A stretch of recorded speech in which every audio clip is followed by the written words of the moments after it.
તાપીમાં Uchchhal Nizar state highway પર ગંભીર અકસ્માત સર્જાયો।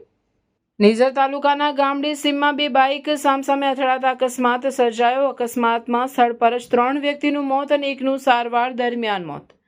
નિઝર પોલીસ સ્ટેશનમાંથી મળતી માહિતી અનુસાર અકસ્માતમાં મરણ જનાર નિઝર તાલુકાના રૂમકીત તલાવ ગામના શ્રાવણ વસાવા અને સંદીપભાઈ વસાવા મહારાષ્ટ્ર રાજ્યમાં મજૂરીના કામ અર્થે ગયા હતા। ત્યાંથી પરત ઘરે આવવા નીકળ્યા હતા ત્યારે ઉચ્છલથી નિઝર તરફ જતા હાઈવે ઉપર પૂરપાટ અને ગફલતભર રીતે હંકારી અને સ્ટીયરિંગ પરનો કાબુ ગુમાવતા પેશન પ્રો કંપનીની બાઇકને એક્સિડન્ટ કરી દેતા શ્રાવણભાઈને માથામાં કપાળના ભાગે તથા જમણા પગના ઘૂંટણના ભાગે ગંભીર ઇજાઓ પહોંચાડી સ્થળ પર જ મોત નીપજ્યું હતું તથા સંદીપભાઈ વસાવાનું માથા પર તથા જમણા પગ ઘૂંટણના ભાગે તેમજ છાતીના ભાગેથી ભાંગી જવાથી સ્થળ પર જ કમકમાટી ભર્યું મોત થયું હતું। તેવી જ રીતે સામેથી અથડાયેલી બાઇક સવાર વિનુભાઈ વળવીને શરીરે ગંભીર ઇજાઓ પહોંચતા સારવાર દરમિયાન તેમનું પણ મોત થયું હોવાની વિગત પ્રાપ્ત થઈ।